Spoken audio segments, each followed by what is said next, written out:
nito pong school year 2023 hanggang 2024, etong current school year natin.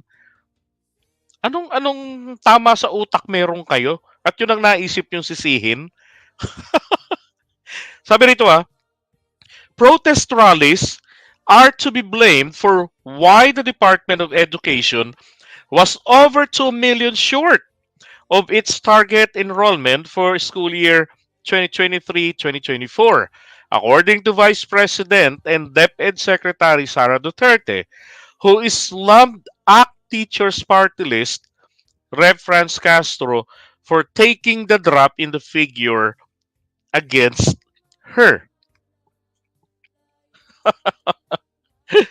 Putragi Sara, BP, nangaway ka lang ng taga-ACT Teachers Party List. Nangaway ka lang ng mga NPA kamo. Tapos sila pa, di ba yung mga mga rallies pa, sinisi mo? Sus Mariosep. Alam niyo, sa totoo lang pasensya na kayo. Ngayon lang po ako nakarinig ng ganyang klaseng excuse nang dahil bumaba yung number of enrollees. Di ba? Dahil sa mga nagrarally, anak ng jutang inanang. Bakit? Napapamura ka na lang kasi parang brainless. Parang yung sinabi lang din ni Mayor Baste. Mga kababayan, para malaman nyo po kung anong lagay ng ating ekonomiya, tignan nyo yung mukha ni FL.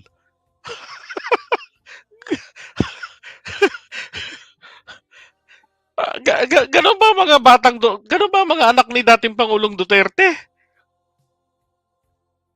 Tragis, kaya inaayawan kayo ng yung babae, yung pinsan nila, yung nasa Amerika. 'Di ba? Throughout the 6 years of FPRRD ng uncle niya. Kontra po talaga yun. Nakalimutan ko lang yung pangalan nun Bisa nakachat ko dati yun Sabi ko, bakit naman ganyan yung mga sinasabi mo sa uncle mo? Mahal na mahal siya ng mga Pilipino. Kailan yung paliwanag niya, talaga namang kapani-paniwala. 'Di ba? Nakapagtataka lang. Ako, ko naman, 6 po yung mga anak ko, 5 yung nag-aaral o yung nag-aaral na. Yung iba, nagsipag-asawa na. Pero, pag kami mga pangyayari po na bumababa yung number of enrollees, wala pong naninisi sa mga rallyista. Gusto niyong palitawin? Diretsuhin ko na kayo mga kapatid. Kaya po niya sinisisi yung mga rallyista in order for her to be able to get the sagot. Ano yun? Thank you. Yan po si Noel Duterte, yung kanya pong pinsan. Yun po yung ayaw na ayaw sa tatay nila, Kidigong. Dali, sagot. Ano yung dahilan? Correct. Confidential fund. Okay, talino nyo Siguro matagal na po itong nakikinig sa atin. Yabang no? Thank you po. Yan. Hindi po pondo lang. Specific. Confidential fund. Bakit? Saan po ginagamit ang confidential fund? 'Di ba? Sa mga bagay po na may kinalaman, 'di ba? Para po yan po ay para sa mga tawag dito, sa mga civilian agencies para magamit nila ito sa mga gawain, mga bagay na may kinalaman sa peace and order, yung tawag dyan, peace and order, mga ganon. National security, mga ganyan. Okay? Paniniktik, pag-hire ng mga tao, kung hindi naman po sila trained doon, then we have the national security, not the NSA, but itong NICA, National Intelligence Coordinating Agency. Okay? Pero bakit ang isang DepEd secretary ni USEC or ASEC, wala pong nagsabing ganyan?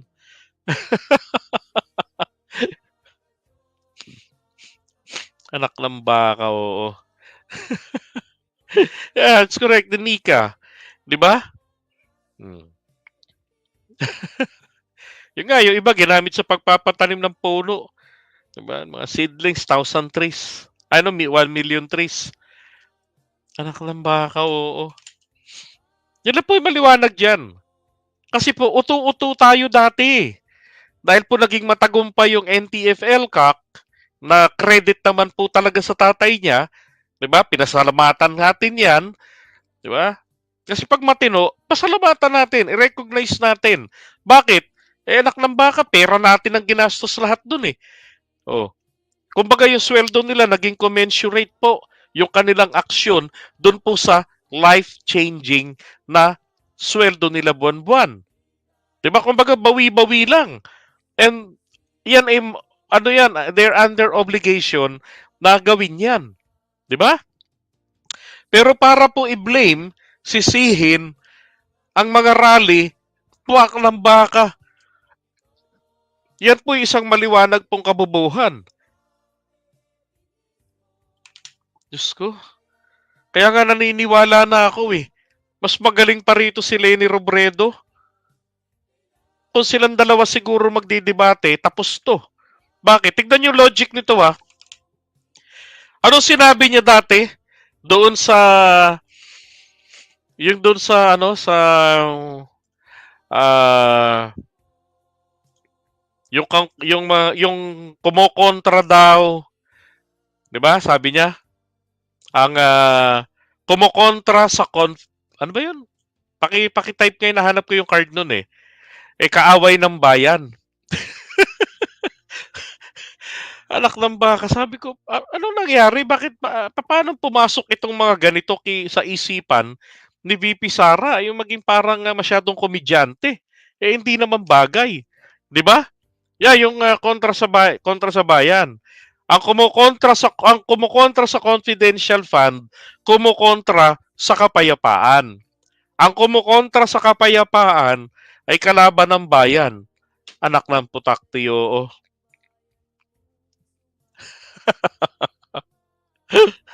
Anak ng itok-itok. Ay my God. Ng logic na to. Dinidlock tayo doon. Na kailangan wag mong kontrahin yung confidential fund niya. 'Di ba? Tapos sabi niya, ang confidential fund, we no longer pursue the request for the confidential fund, blah, blah, blah. We can live without confidential fund. Biglang cambio. However, mas mapapagang ang buhay namin, ng ahensya namin, kung meron kaming flexibility ng confidential fund. Akala niya kasi discretionary fund yon. Oh. Sabi ni Mimi. Kumukontra sa China ay taksil sa inang bayan. Anak ng kamuting baka, oo. Kaya nga ginagawa nilang gatasan nga eh. Ang DepEd at ang NTF-ELCAC. Kaya gigil na gigil sila doon sa ELCAC. Di ba? Sus Mariosep. Sabi tuloy asan na yun si Erwin? Bobo ka kasi kaya di mo maintindihan. O di explain mo. Kung naintindihan mo. Sige, paki-explain. Game, explain. O, try nyo explain. Di ba? Alam nyo, ang mga posible hong nangyari, dahil po, kaya po yan bumagsak ang number of enrollees. Dahil nga po, syempre, yung trabaho ng mga magulang. Di ba? Balik na ng trabaho sila. Yung mga bata, nasanay sila sa ilang taon nung panahon ng pandemic. Na online, sinanay back to school, yung estudyante, gamit yung tablet, naglalaro. Ang nanay gamit yung cellphone. Di ba? Na nakapatay ang camera, ang nanay ang nakanganga, nakaabang sa instruction, at siya yung tumitira dun sa sagot. Oh. Dapat nanay yung pinagraduates eh. Dati. Ngayon, anong nangyari? Syempre yung mga kabataan po nasanay. Ang laki po talaga ng masamang epekto ng nangyari po sa pandemic. Dahil po kasalanan po ito ng DepEd Secretary natin noon. Bakit kanyo? Kahit po sana naka-online yan, dapat lagi po silang mahigpit pagdating dun sa mga araw-araw na pagli-lecture. Di ba? Parang may klase rin. Walang magpapatay ng camera. Oh. Dapat, kahit hindi kayo naka-school uniform, nakikita ko kayo, walang may sarado dyan. Meron tayong recitation. Nung unang araw, yung mga ganun, maganda eh. Yung anak ko nagre-recite eh. Tapos kami naman, may naka-ready kami, nakasulat na Manila paper. O, kailangan niyang basahin. Diba? Ganon. Kaya lang yung teacher, kapag napansin na yung mata ng anak ko, nakaganon, tingin sa camera lang. Wag sa sa Manila paper or kartolina dyan ng tatay mo o ng nanay mo. Aba, ng mga ilang araw, ito na.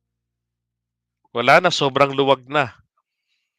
So yung mga bata po, nananatili pa rin sila sa nakasanayan nila. So dapat po ang DepEd natin, nakapag-isip kayo ng mga bagay kung paano nyo ma-encourage sila na mag-enroll. For example, ang mag-enroll, may libreng tablet. Diba? Yung mag-enroll na nakapagsoli na ng tablet, ibabalik natin yan. Kung sira, bibigyan namin kayo ng bago. Diba? Free internet ulit kayo. Ganon. Yung may internet sa bahay, bibigyan namin kayo ng subsidy. Dapat yung ganon eh. Diba? Para nakakapag-online kayo palagi. Dahil ito yung mga assignments ninyo. Anong ginawa niya ng Friday? Catch up Friday. Hello? Kung magka-catch up po, nung ako po'y nag-aaral, ang catch up day, Sabado. Tama? Pag hindi Sabado catch up day, palagay ko, hindi po kayo rin sa Pilipinas nag-aral. Sabado ang catch up day. Halimbawa, nagkaroon po ng mga baha-baha, ilang araw walang pasok, babawiin yun. So, kung ilang araw yan, at kakasya naman, yan pong mga Sabado, may pasok kami sa eskwelahan. Kung ano yung pressure ng Monday to Friday, same pressure din yung dadanasin namin. Kaya kapag ka Friday, kailangan namin pumasok ng Sabado pag may pasok. Para pagpasok ng Monday, alam namin. Kasi naiintindihan namin yung tinuro. At yan yung tuturo ng susunod na araw, may connection ito dito sa araw na to ngayon. Ganon. Putragis, ngayon wala eh. Wala po silang, sobra po nilang kulang ng DepEd natin sa totoo lang, ang motivation. Di ba? Paano mamomotivate yung mga magulang na mapag-enroll uli yung mga anak nila?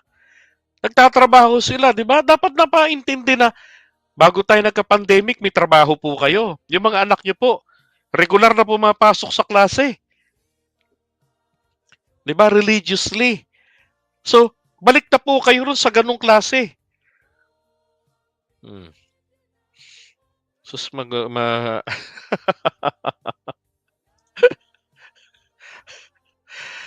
Ay, nako. Diba? Wala akong nakita pong mga paraan para nila yung mga magulang, yung mga kabataan. Ma-motivate nila. There are two types of motivation. Yung isa po, motivation by love. Meron naman pong isang motivation by fear. Bakit po? Depende ito sa kultura. Ang motivation by love, yung may mga ibibigay ko sa kanila, if you do this and that, diba? This is what you will get. However, if you failed, this is what you're going to get. Diba? Pag hindi ka nag-aral, babagsak ka talaga and you will be a repeater for that subject. At kapag ka marami kang ibinagsak dahil ayaw mo talagang magsikap, nako, uulit ka, repeater ka talaga ng buong level na yan. Siyempre, pahiya yun. 'Di ba? So yung bata po, talagang mapipressure siya. At importante po sa mga Pilipino ang pressure. Sabi ko nga, wag nating gayahin. Yung laging ini-interview nito ni Mr. Sasot na taga Poland ba yon? Yung lagi niyang ini-interview. Iba kultura nila. Iba yung pagpalaki ng bata doon kumpara sa Pilipinas. 'Di ba? Iba yung teknolohiya nila roon. Kung ano yung meron tayo rito, ano yung kultura natin, dapat doon tayo magi-evolve ng sistema. Hindi yung lagi tayong nakanganga sa labas ng bakod at nangungopya sa kabilang kubol na hindi naman applicable. Parang yung nangyari po yan nung panahon ni Cory Aquino eh. Panahon ni Cory Aquino, ginaya lang din ni Noynoy, nung time niya, yung ABCD, di ba, pinatagalog. Oh. Tapos, binago rin. Ang daming pagbabago. Binalik na naman uli. A, B, C, D, E, F, G na naman. Nagkaroon nga lang ng enye, ng mga ganon. Tapos yung mga English na mga palabas sa TV na pinanonood ng mga bata, ginawa nilang Tagalized. Kay Pinoy, yung klase naman sa eskwelahan, ginawang Tagalog yung medium of instruction. Kaya nga ang biro ko sa mga kaibigan kong teacher at doon sa mga estudyante ko sa free call center training ko na may mga graduate kasi ng education na kulang pa yung number of units nila at kailangan nilang makabuo ng mahigit 80 and I give them 10 points for free. Attend lang sila ng call center training na para ring magamit nila mag-call center. Kumikita sila, mas malaki pa kung maging teacher sila. During from 2000, I think December 2013 until 2016. Hmm. Diba? Kidigong, dinoble na yung sweldo, which is very good. That's awesome, sabi ko nga eh. Tambaka, oo. Now, going back for VP Sara, Madam, kulang ho kayo sa mga gawa, sa mga motivation. Hindi po dapat kayo nalululong doon sa pamimigay ng chocolate sa batang maliit, tapos sabihin ninyo wag magda-drugs, wag magdodroga, namimigay ng pulburon, tapos sabihin ninyo, ito, masarap yan, di ba? Masarap yan, nakaka-addict. Tangina, parang, kaya pala parang isip parang bata magsalita, pati pala pag-iisip, parang bata. Di ba? Kaya dapat dito po, kay VP Sara, mag-resign na po ito. Mag-resign po, pinakamaganda niyang gawin. Oh, yan sa DepEd. Hindi niya kaya. Sinabi niya na yan, na isa ako sa naging dahilan ng, di ba? Kaya, kasi ano naman po, hindi po kasi ako galing sa sa education sector. Alam mo na palang nagkamali ang ating presidente sa pag-appoint sa'yo. Di sana ikaw na tumanggi, di ba? Alam mo palang di ka bagay doon, di mo kaya. And then for 2 years na halos, walang napatunayan. Yung mga alagad niya sa DepEd, kayang-kayanin siya. Nung tinanong sila tungkol sa kung paano yung solusyon sa ganitong problema, bigyan niyo ako ng 100 billion pesos. Tapusin namin yang problemang yan in 6 years. Anak ng baka. So yung mga di ba? Anak ng butso, programa hindi mailatag ang programa. Pero nailatag yung value, yung amount, kailangan nila. Di ba, may kabe? Ano pa? Di ba? Kabobohan yun. Aray ko. Grabe naman, sakit naman magsalita ni Mike Abe. Oh. So, mga kababayan, yung para ganyang tawag dito, isisi. Eto, tama sabi ni Quezon. Tinanggap niya ang DepEd dahil magagamit nila ang mga estudyante sa mga rally. Correct. Isa pa, madaling i-connect, 'di ba, sa confidential fund, sa necessity ng confidential fund. Kung tutuusin nga, madali nga niya sanang makukumbinsi ang Senado at Kongreso bakit dapat siyang bigyan ng confidential fund. Ang problema, hindi siya magaling sa pagpapaliwanag.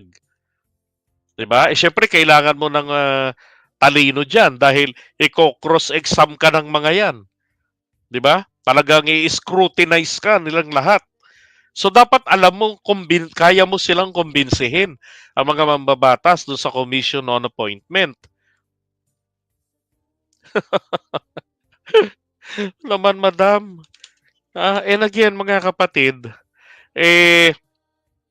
kailangan, 'di ba? Pagka hindi kaya, sabi nga parang sa inggit lang 'yan Kapag inggit, 'di ba? Pumikit. Oh. Dito naman sa DepEd, pag hindi kaya ang trabaho, resign. Mr. President, PBBM, ang sabi mo, 'di ba? Kailangan ang hinihingi mo kailangan kaya nilang gampanan yung trabaho nila. Pero binigyan mo pa ng chance na panatilihin.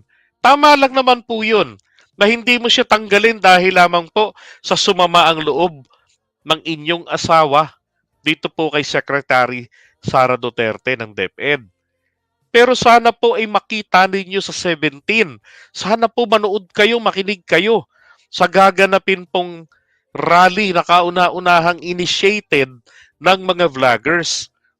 Ito yung mga makakasama ko dyan. Si Admin Rich, sila Itera, di ko to kilala, sa mukha lang. Siyempre, my best friend, si Go Philippines 2.0 at ang inyong abang lingkod. Yan. And then, si Ate Zen, Mami Peng, ito, number 1 promotor. And then, Streetwise with Takero. Si Kaki Rocky. Yan. Koy, ito dating Iskonian ito, si Models of Manila. Si Ali Bugha, Banat Boy, sorry. Diba? So, yan po.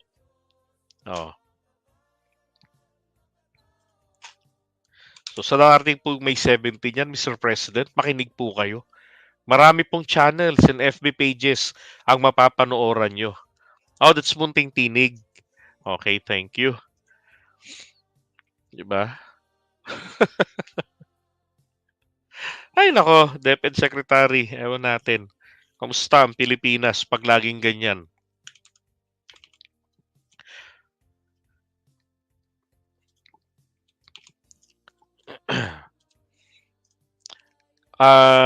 Wala po. Wala siya rito Yan. Pero tingin ko naman nakasuporta naman si Top 1.